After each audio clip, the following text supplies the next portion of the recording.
نسمع كيف فاز المغرب مقارن.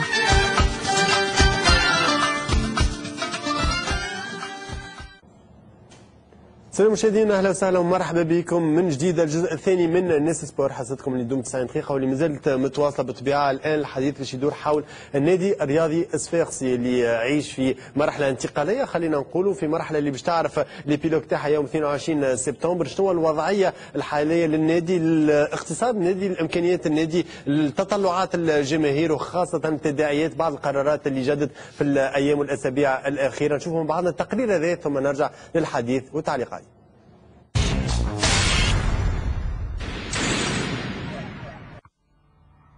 أزمة مالية كبيرة تعرفها الأندية التونسية منذ سنوات، والناتجة عن غياب المداخيل والدعم من رجال الأعمال. النادي الصفاقسي واحد من النوادي هذه اللي عانى لمواسم عديدة من ديون كبيرة وصلت لحد 2 مليارات، خلاته يعاني من عدم الاستقرار على مستوى الرئاسة. وبعد استقالة السيد منصف السلامي وتفاديا لأي شغور، وقع تنصيب هيئة وقتية برئاسة السيد لطفي عبد الناظر لتسيير أمور النادي قبل الجلسة العامة الانتخابية اللي وقع تحديدها ليوم 22 سبتمبر القادم.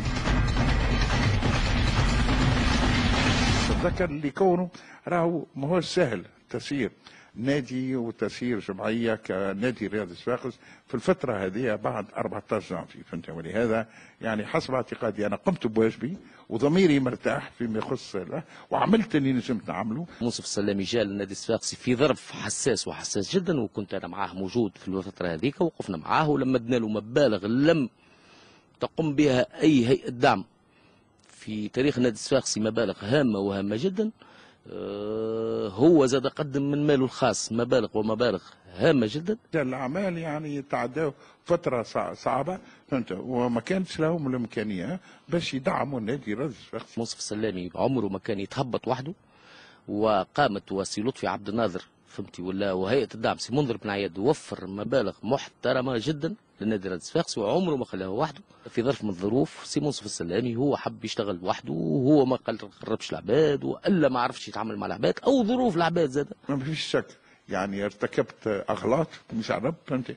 ولكن حتى اذا كان ارتكبت اغلاط، هذا من الاغلاط راهم على حسن نيه، فهمتي؟ ولهذا قمت بالواجب بتاعي في ظرف صعيب. ما فما حتى واحد يحاسب واحد. النادي الصفاقسي عمل تطوعي، واحنا عندنا عادات وتقاليد لا نحاسب البعض للبعض الاخر.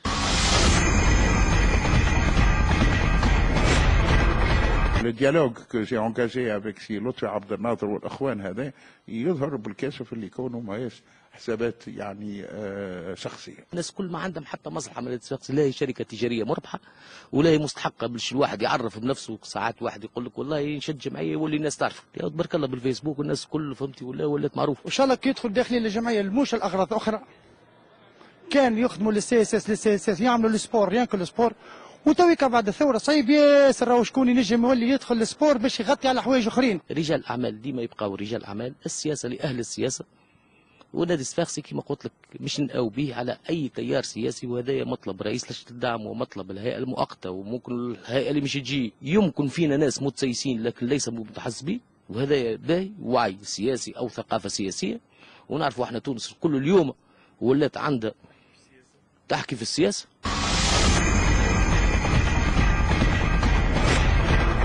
نبيل كوكي اللي تري بروفيسيونيل، معناتها ديجا ما خلاش بالليكيب، ما خرج، معناتها هو ديجا شرف لي كون يدرب النادي الرياضي الصفاقسي.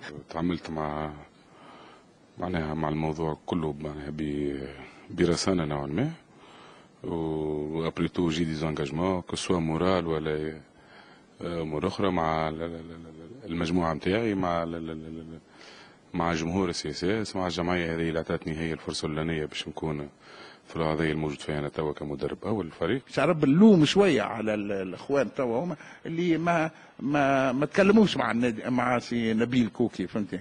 ما واحد فهمت، بحيث سي نبيل كوكي حسب اللي علموني به الاخوان هو مش يكمل الاربع مقابلات اللي واحد، ثم بعد ذلك مش يجي انترينور جديد. انا نقول له سي نبيل الكوكي مع احتراماتي لك، النادي الصفاقسي جمعيه كبيره، اليوم فيها نبيل كوكي، غدوه الحي فيها فوزي بنزرتي، بعد غدوه الحي فيها مدرب اجنبي.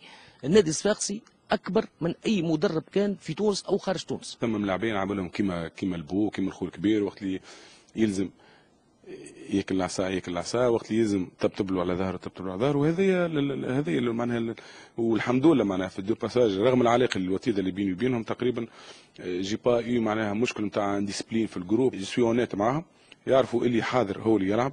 نجم نغلط في جوار اليوم نهبطك انت ما نهبطش الاخر ولكن هذاك نجم نغلط عادي كما اي مدرب وكما اي انسان في العالم ولكن يعرفوني اللي اونيت ويعرفوني اللي سبونتاني معناها وقت اللي نعيط نعيط في المصلحه. احبائي نادي صفاقسي كل يعني بصفه عامه ما نقولش اجماليا لكن نقول نسبه مئويه كبيره اللي هي في صف نبيل الكوكي واحنا مستعدين باش نقفوا معاه وباش نعاونوه. الواقع نتاع السياسات والواقع معناها والموقع نتاع السياسات عندي انا باش يقعد كبير مهما كانت. انا غدوه نجم نكون في موقع اخر وفي جمعيه اخرى ولكن السياسات باش تقعد عندها بقعه خاصه عندي. حاجه عندي عرفت رجال في السياسات عرفت رجال مدير عرفت رجال كبار وان شاء الله ممكن بعد فتره معينه يرجع يدرب النادي الصفاقسي وما عندناش معاه مشكله خاصه لكن شافت اللي بكون سي نبيل الكوكي ماهوش الرجل المرحله او المدرب المرحله اللي مش تجي. الباساج اللي عملته انا عملت 2 فوا 6 موا معناها 6 موا العام اللي فات اللي كانوا 6 اشهر من ديسمبر حتى الجوان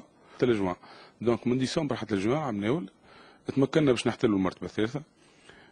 تمكنا من ادماج الشبان واللي كونفيرميو معناها دونك عملنا ديماج كسرنا قاع معناها نقولوا ازمات مع الفرق الكبيره. طموحات السياسات ما نقولكش ستيل جو مع نبيل كوكي يقدم قدام وتحسن ولينا نلعبوا كوليكتيف ولينا تحسن ستيل جو نتاع السياسات مي طموحاتنا اكبر من نبيل كوكي كارتي اختبل معناتها لازمنا اونترونور كبير.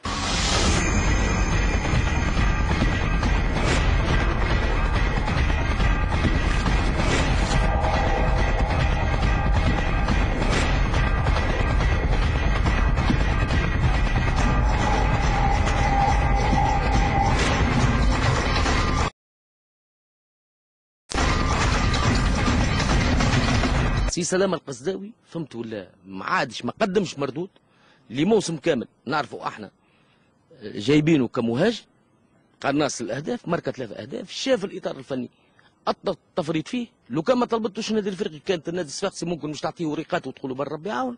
قاعدين نحاولوا نشوفوا في مهاجم اخر اجنبي كان لقينا فريمون ان اتاكون اللي يكون احسن من اولادنا. انا مونافي رايي كفني على الاقل هذا يلزمني كان انا وانه سي اس اس يلزمها ان بيوتور اللي ماركي فوق ال 15 بيوت في العام. السي اس اس تمشي باش تمشي البالي والاخضر ولكن تلعب بريمير دوزيام بلاس هذا يسير ومما لا شك فيه. الحداد ما حبش يقعد في صفاقس وما تنجمش تشد في لاعب انت حط في مخه الخروج. تنجم غدوه الحي اليوم بعته ب 3 مليون 3 مليار دولار توانسه غدوه الحي ما تلقاش فيه حتى 200,000 دينار. شكون اللي بان؟ ما بقي كلها اشاعات. حكايه شاكر البرقاوي ومعلول وفتح الغربي فما محاولات من النادي الافريقي للاستفاده بلاعب منهم لكن احنا بالنسبه لنا اجتمعت الهيئه وقررت عدم التفريط في اي لاعب من نادي رادي صفاقسي. بالعكس الجمهور النادي الصفاقسي معناتها يحبني برشا ومعناتها ديما انا ود جمعيه ولا ود الصفاقس ود النادي الصفاقسي ما بالعكس معناتها كي يسمعوا بالاخبار ياسر معناتها احبائي رافضين الخروج نتاعي وكهو معناتها كيما قلت لك ما فما حتى شيء واضح تو.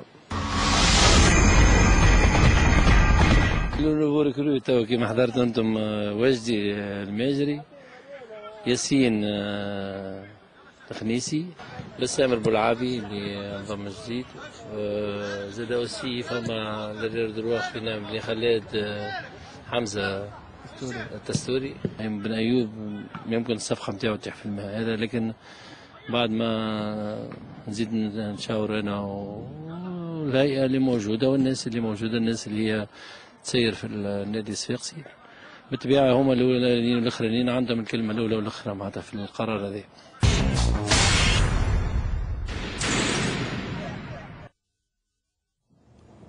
إذا تقرير رمزي رقيق كما شفنا تدخلات رؤساء سابقين ومسيرين سابقين في النادي الرياضي الصفاقسي حول الوضعية الحالية. هل من تعليق سي لطفي عبد الناظر على اللي ريناه في التقرير؟ والله التعليق هو أنه الحاجة الباهية أن فما إجماع من الأخيان الكل من الأحباء ومن كل المحيطين بالنادي أن الجو خارق العادة أن فما التفاف وراء كل المسؤولين النادي الرياضي الصفاقسي وراء هالهيئة المؤقتة اللي بدات تخدم في عمل كبير بالنسبة للفترة هذه حتى للجلسه العامه اللي باش تنعقد بقدره ربي في سبتمبر. اما فما حتى حد ينكر العمل الكبير اللي قام به سي منصف سلامي والتضحيه اللي عملها النادي الرياضي الصفاقسي في الظروف الصعيبه. شفنا اللي سي منصف السلامي قدم الكثير للنادي الرياضي الصفاقسي ونشكروه على كل ما قام به، والانسحاب نتاعو معناتها هو انسحاب من تلقاء نفسه لانه تعب ولانه لقى روحه يواجه في مسؤوليه كبيره. كما تعرفوا الكره في تونس معناتها ظروف صعبه من جميع النواحي، من الناحيه الماديه، من ناحيه وجود معناتها ناس يتعاملوا معاه ويخدموا معاه. سي منصف قدم عمل كبير للنادي الرياضي الصفاقسي، واحنا نقدروا الشيء اللي قام به والعمل اللي قام به، وان شاء الله الفتره الجايه والمجموعه الجديده اللي باش تاخذ المشعل على سي منصف السلامي تكون معناتها في المستوى زاد باش تتقدم بالفريق. مجموعه جديده اللي ترأسها اللي ان شاء الله باش على خاطر تم غلق باب الترشحات، فما قائمه واحده اللي هي قائمه تاع سيادتك بالطبيعه. لكن اليوم كيفاش تعيشوا في الوضعيه اللي نحكيوا على صلاحيات، نسمعوا في كلام اللي لطفي عبد الناظر خرج في شيكات من عنده باش يصحح عقود من عند لاعبين اللي ما فماش دي بروكوراسيون من عند اللجنه القديمه ولا الرئاسه القديمه باش تنجم تصحح لبعض اللاعبين. شنو اللي صاير اليوم صلب الفريق بالضبط؟ كيفاش يتم تسيير يوميا، كيفاش يتم تسيير النادي؟ والله النادي الرياضي الصفاقسي يمكن من احسن الانديه اللي منظمه من الناحيه القانونيه، لان فما القانون الاساسي نتاع النادي الرياضي الصفاقسي في يعني عندما وقع العمل بالقانون الاساسي، عندما انكبوا عليه مجموعه من الفنيين في المجال القضاء وفي المجال القانوني تنجم تقول، النادي الرياضي الصفاقسي عمل القانون الاساسي وقرا حساب الفراغ. لما يوقع فراغ في النادي الرياضي الصفاقسي شنو اللي يصير؟ واحسن يعني دعم هي لجنه الدعم اللي موجوده في القانون الاساسي، واللي هي تتولى الامور في صوره حصول فراغ قانوني او استقاله، او يعني والحاله اليوم هي استقاله الهيئه السابقه. فبالنسبه لنا التصرف نتاعنا تصرف قانوني. فما لجنه الدعم اجتمعت وقررت باش تتكون لجنه وقتيه. اللجنه الوقتيه هذه تسير النادي يكونوا فيها زوز اعضاء من الهيئه السابقه اللي هو الكاتب العام وامين المال، وثلاثه من لجنه الدعم. وهذا موقع معناتها سي منذر بن عياد اللي هو رئيس لجنه الدعم. بكل صراحه معناتها نشكروه على العمل اللي قام به باش ما خلاش الوضعيه هذه والنادي يدخل في فراغ وتدخل في مشاكل. وبدات اللجنه هذه تخدم على روحها بالصلاحيات بمحضر جلسه اللي اعطاها فيه الصلاحيات باش تكون معناتها مسيره النادي تتواصل وما وقعش الفراغ. وهذه قوه النادي الرياضي الصفاقسي، انه بالتوافق مع الهيئه المستقيله، الهيئه اللي هي معناتها حبت تنسحب، قعد العمل متواصل. النادي الرياضي الصفاقسي مشى في الفتره هذه بالتوافق بكل ما معناتها بهيئه مشرفين عليها ابناء النادي الرياضي الصفاقسي من مجموعه بيدها. ومعناتها ما فما حتى اشكال فيما يخص اللي تحكي فيه الشيكات والتصريفات معناتها التصريف اليومي. هذا نحن اللي نرى هذا الكلام اللي ننقلوه على الشارع الرياضي، الشارع الرياضي الصفاقسي خاصه حاجه كاو نصف عروس بدا يمد في وراقه وراه حاجه عندي القانون الاساسي نتاع النادي الصفاقسي عنده ما يجاوب. لا خاطر انا عندي القانون الاساسي نتاع النادي الرياضي الصفاقسي. سي لطفي قال القانون الاساسي نتاع النادي الصفاقسي، خاطر كما نعرفوا بعد المرسوم تاع 66 كل جمعيه ولات عندها قانون اساسي خاص بها. ما عاد فما نموذج صحيح، ولكن فما اشياء تختص بهم القوانين الاساسيه نتاع كل جمعيه. سي لطفي قال تعينت الهيئه الوقتيه من عند الهيئه العليا للدعم، باعتبار وانه الهيئه العليا للدعم هي من عينت هذه الهيئه الوقتيه. ولكن كي نشوفوا احنا في الفصل 14 سي لطفي نتاع القانون الاساسي، الهيئه العليا للدعم ما عندهاش صلاحيات تعيين هيئه وقتيه. هذه المشكله اللي مطروح. نحكيو على الشغور هنا يحكي عليه الفصل 19 يقول لك ينوب عند الاقتضاء نائب الرئيس المنتخب بالجلسه العامه في حالتي الشهور الوقتي او الدائم. وفي الصوره الاخيره عن الشهور الوقتي تستمر النيابه لانعقاد الجلسه العامه الانتخابيه. سي منصف السلامي خرج صحيح وعبر على الاستقاله نتاعو، ولكن نائبه اللي هو سي عماد المسدي نورمالمون يقعد مباشر لحين انعقاد الجلسه العامه. لانه هنا الاشكال المطروح اليوم على الصلاحيات، والناس تحكي على صلاحيات الهيئه المديره للنادي الصفاقسي الوقتيه، لانه الهيئه الوقتيه اللي باش تفهم الناس راهو تختلف على الهيئه التي كانت في النجم الرياضي الساحلي. الهيئه الوقتيه في النجم الساحلي معينه بموجب حكم قضاء. اليوم الهيئه الوقتيه في النادي الرياضي الصفاقسي الصلاحيات نتاعها نحب نسالك انا سي لطفي، هل انتم عندكم اليوم صلاحيات نتاع امضاء عقود مثلا نتاع ملاعبيه؟ هل عندكم صلاحيات نتاع استعمال الحساب الجاري للنادي الموجود في البنك؟ ما نتصورش اللي عندك انت اليوم مثلا بروكيراسيون ولا سيناتور ديبوزي باش تستعمل الكونت نتاع النادي اليوم. بالنسبه للامور القانونيه احنا عندنا لجنه قانونيه يرأسها كما تعرفوا معناتها احد القضاة السامين. بالنسبه لكل الاشكاليات اللي تحكي فيه انت صحيح لو كان ما فماش استقاله نتاع النائب الاول الرئيس، احنا الاستقاله استقاله نتاع الرئيس والنائب الاول الرئيس، ولذا اللي تحكي فيه تو مش صحيح لانه ما هوش الحاله نتاعنا، احنا الحاله نتاع النادي الصفاقسي هو الوضعيه نتاعنا اليوم الرئيس استقال والنائب الاول والشغور هذا نتاع الشغور ولا مش منصوص عليه حتى في القانون الاساسي. احنا بالنسبه لنا في القانون نتاعنا في قانون الهيئه الدعم موجوده الوضعيه هذه وموجوده في حاله الشغور. شنو اللي يوقع؟ شنو دور لجنه الدعم؟ لجنه الدعم في الحاله هذه دورها باش تعين معناتها هيئه وقتيه باش تصير نادي، لان مش ممكن في شغور نتاع هيئه مديره وفما انتقال نتاع لاعبين وفما وضعيه لاعبين باش يسافروا وفما وضعيه لاعبين باش يجيوا وفما يعني اشكاليات. اذا اليوم الحساب الجاري تاع النادي على ذمتكم. ولذا ما عندنا حتى اشكال قانوني من الناحيه القانونيه مع سواء مع الجامعه، وتعرفوا انتم الجامعه حتى مع الجامعه تعاملات مع الجامعه هذه امور عاديه وقانونيه، ومع الجامعه تعرفوا الجامعه اخذت الامور هذه بمحضر الجلسه هذه والبنوك وكل ما موجود. واليوم ما فهمتش معناتها وين المشكل وشكون المتضرر في العمليه هذه الكل؟ اين المتضرر؟ وين الانسان اللي معناتها اليوم الصفاقسيه الكل فرحانين اللي الهيئه هذه وهالناس هذوما قاعدين يلموا في الناس وقاعدين يخدموا وقاعدين يفيدوا. نحن علاش انت اليوم موجود معنا ونطرح لك في سؤال خاطر جوستومون الاجابه على برشا كلام وانت سمعته يظهر لي باش نسمعوا بعض الاصوات اللي تعالت اللي سمعنا نحن اجماع حول العضويه نتاعكم بالطبيعه ك من قبل رجالات النادي من قبل لجنه الدعم، لكن فما اصوات اخرى ايضا اللي البعض يعتبرها زوبعه في فنجان، البعض الاخر يقول هي الكونتروبوا وهي اللي تمثل ايضا عدم رجوع البعض اللي يخدم في السياسه ومش في الرياضه وغيره. هذا اللي باش نسمعوه ونستنى الرد نتاعك بعد التصريح من سي سامي العش محامي لدى التعقيب. نتفرجوا.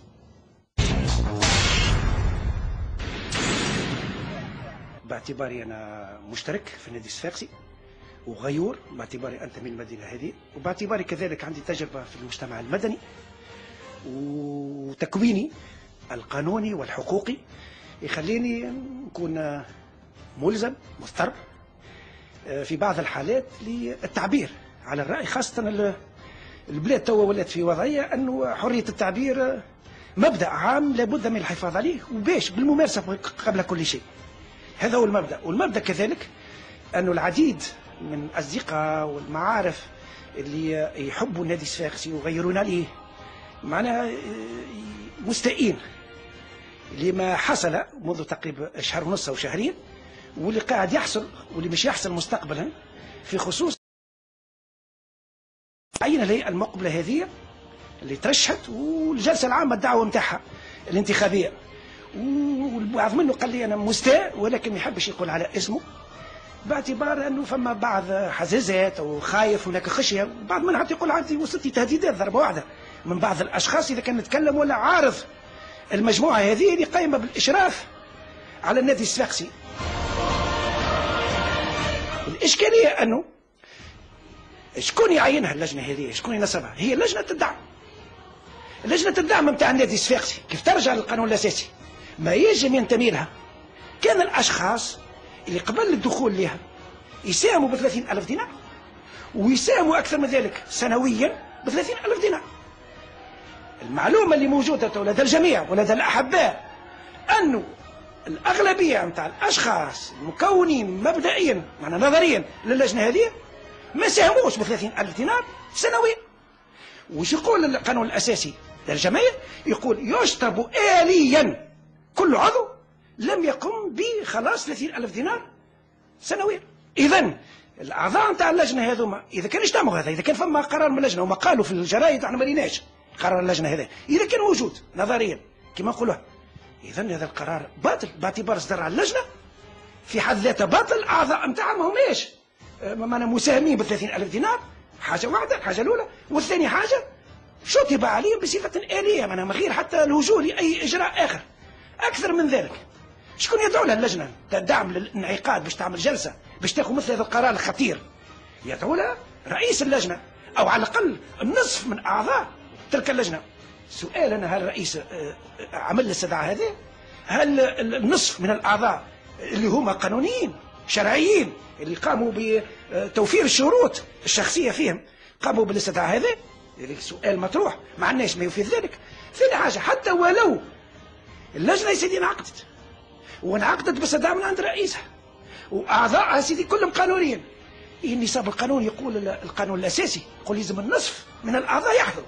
احنا المعلومة اللي عندي من بعض المحبين من النادي الصفاقسي المقربين حتى من لجنة الدعم هذوما اللي أعطوني الوضعية هذه، قالوا لي لا ما حضروش النصف، نسمعوا في الجرايد عملت عقود بالمليارات مع النادي الافريقي وغيره. وغدوه المحكمه تصرح ببطلان اللجنه هذه، كل مساله عند تلك اللجنه باطل. ايش باش يصير؟ حتى الجامعه توا والفيدراسيون والكل باش يولوا في مشكله. هل يعقل ان الاشخاص المترشحين القادمه اكثرهم، البعض منهم على الاقل واحد منهم اللي نعرفه انا بصفه شخصيه واللي هو زميلي استاذ عبد الحميد اميره، كل احترامي ليه، لازم متعلقه بقضايا من اجل التدليس ومسك واستعمال مدلس، من اجل خيانه الامانه والمشاركه فيها. صحيح ما هوش محكوم عليه، وصحيح ان الشخص يبقى بريء الى صدور الحكم في شانه، وحكم بيت زاد يجب يستنى عام وعامين وثلاثه اخرين. لكن الموضوع مش هذايا، مش محكوم عليه، مش مساله شكليات. هذه راهي جمعيه وتمثل بجهه وتمثل بلاد، وفي الرياضه شو يقولوا علينا الناس؟ شو يقولوا علينا المشتركين؟ شو يقولوا علينا الجمعيات الاخرى؟ شكون الهيئه نتاعكم؟ شكون فيها؟ فيها مصداقيه؟ راهي مساله مصداقيات. نهار تثبت البراءه نتاعو بصفه نهائيه وباته والقضايا يوقع حفظا، مرحبا به. واذا كان وقعت ادانته يا سيدي ربما بعد شهر وشهرين وعام وعامين وثلاثه، معناها في اثناء المده النيابيه هذه ايش نعملوا؟ نقولوا نادي الصفاقسي فيها واحد تحكم عليه؟ مش فضيحه هذه؟ نقولوا علاش؟ سبحانك يا ربك الاشخاص هذوما او البعض من الاشخاص هذوما، معناها باش النادي الصفاقسي يولي غطاء ليهم، وسميوها بالفرنساويه معناها ريشيرش دو لا نوفيل فيرجينيتي، فهمت؟ ما عرفناش كيفاش نترجموها، فهمت؟ باش يعملوا الهيبه جديده ويعملوا مصداقيه جديده ويعملوا موقع جديد في المجتمع في صفاقس ويمشيوا به. وعلاش لا؟ ويأثروا على القضاء.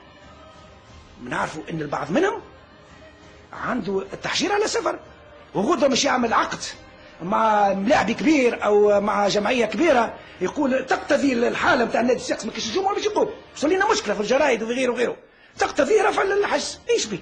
نعملوا ضغط على قضيه التحقيق ولادي مصلحه عامه، نخليوا المصلحه الخاصه نتاع القضايا اللي قاعده منشوره ونمشيوا للمصلحه العامه وتحجير السفر. اذا يتحصل على الحريه نتاع التنقل نتاعو اللي هي موجب حكم بطريقه ملتويه، طريقه غير عاديه، مش حسب وضعيه الملف اللي وحسب حريه القاضي والوجدان القاضي واستقلاليه القضاء اللي نطالبوا فيها وانتم النهار الكل وعلى نلوجوا عليها، ولكن يتحصلها بشرعيه اخرى اللي شرعيه مفتكه. قدمنا عليه الدعوه، استدعى لجلسه معناها، واستدعينا نادي صفاقسي باعتباره هو الجمعيه، والجلسه معينه قدام محكمه ابتدائيه بصفاقس ليوم 8 اكتوبر القادم. وباعتبار الجلسه العامه مش توقع مبدئيا اذا كان مقاش الرجوع فيها ومقاش ناس عقلاء دخلوا في الموضوع لتحريك الامور ورجاع الامور لنصابها حسب القانون حسب الشرعيه، نوليو مجبورين باش نقدموا قضيه استعجاليه قدام المحكمه باش نطالبوا من المحكمه تاجيل النظر في الجلسه العامه هذه الى حين ان تبت المحكمه على الاصل اللي معينه جلسه 8 اكتوبر في خصوص مساله بطلان هذه اللجنه، هذه لجنه الدعم والدعوه للجلسه العامه اللي نعتبروها باطله. إذا كما سمعنا تصريح الأستاذ سامي العش اللي هو محامي لدى تعقيب. ساعة سؤال الأول قبل ما نمشي للسي لطفي عبد الناظر. أستاذ، نعرفوا اللي الجلسة العامة الانتخابية باش تدور يوم 22 سبتمبر، القضية هذه يوم 8 أكتوبر، كيفاش تصير العملية؟ هل هناك قضية استعجالية؟ هل يتم الالتحاق بالقضية؟ شنو التقنية؟ لا، هو سي سامي العش قام بقضية أصلية في محكمة صفاقس في إبطال أعمال اللجنة الوقتية وتنصيب اللجنة الوقتية وإبطال مفعول كل الأعمال اللي قامت بها، وما تنجمش تكون قضيه استعجاليه باعتبار وانه الامر يتعلق بقضيه اصليه من اختصاص قاضي الاصل مش اختصاص القاضي الاستعجالي. الجلسه العامه باش تصير نهار 22 باعتبار معين، ولكن القضيه هذه باش تقعد تمشي. اليوم زاد على ما يبدو سي سامي العش قام بتوجيه محضر تجريع في عضويه وطعن في تركيبه لجنه الاعداد زاد كذلك الجلسه اللجنه باعتبارها تدرس في الملفات. واليوم على ما يبدو العشيه كملت جلسه وقبلت ملف كل ملفات الترشح، لانه الملف الترشح نتاع القائمه نتاع سي عبد الناظر هما ملفات فرديه في قائمه صحيح، ولكن كل شخص مطالب بتوفير بعض الوثائق وبعض المنصوص عليها صلب القانون الاساسي. الجلسه العامه بتصير اكيد بتصير، ولكن بعد القضيه هذه باش يصير فيها باش ترجع باش تاخذ مجراها صحيح، باش تاخذ مجراها، ولكن المآل نتاعها ما ينجم يتكاهن به حتى حد اليوم. عنده دفعات شكليه دفعات اصليه، كل شخص له الحريه في قراءه القانون كما يراه هو، ولكن الاجابه على الامور هذه من اختصاص سي لطفي. واضح. سي لطفي، الاستاذ سامي العش يقول انه كان ملزم ومضطر ان يقوم بالعمليه هذه بالشكوى هذه، يقول انه ما حصل منذ شهرين تقريبا الدعوه الى الجلسه العامه الانتخابيه، يقول لك هناك تهديدات في حال المساس بسمعه الهيئه الحاليه، هذا صحيح ولا؟ مستحيل. احنا تو بالنسبه لنا تهديدات وكلام كبير هذا، معناتها بالنسبه احنا في الرياضه ما نقبلوش حتى الالفاظ هذه التهديدات والكلام الصعيب هذا. احنا اول شيء جايين نسيروا في جمعيه رياضيه في صفاقس اللي الناس كلها فرحانين ومبتشرين، معناتها فما تقريبا اجماع بالنسبه للعائله الصفاقسيه الموسعه على القائمه هذه. وكما نعرفوا معناتها الانتخابات كانت مفتوحه للناس الكل، فما اجال قانونيه قامت بها الهيئه السابقه فيما يخص الجلسه الانتخابيه الاولى، معناتها المده الانتخابيه باش يوقع انتخاب هيئه تشرف على النادي الرياضي الصفاقسي، وحتى الاخر اجل فما ضغوطات معنويه وادبيه من جميع المسيرين. من يعني اول مره تجب تقول يوقع اجماع على شخص معين من طرف سي محمد علولو رئيس سابق، من طرف سي عبد العزيز بن عبد الله، من طرف سي صلاح الدين الزحاف، من طرف سي جمال العارم، من طرف سي منصف السلامي. يعني كل الرؤساء تقريبا السابقين كانوا مدعمين هالترشح هذايا، وكانوا هما يتدخلوا شخصيا باش يضغطوا عليا انا بيدي ادبيا ومعنويا بكل الوسائل باش نقوم بتقديم الترشح نتاعي. الجلسه هذه اسفرت بعد اجتماع لجنه الدعم والضغوطات زاد من طرف رئيس لجنه الدعم وكل اعضاء لجنه الدعم، عكس ما يقال ان لجنه الدعم ما دفعوش المبالغ نتاعهم. لجنه الدعم موجوده قداش تتكون، وفما حتى عضو من لجنه الدعم نذكر سيدتي سامحوني نقطه انه هيئه الدعم لازم الاشخاص تدفع قبل الدخول 30,000 دينار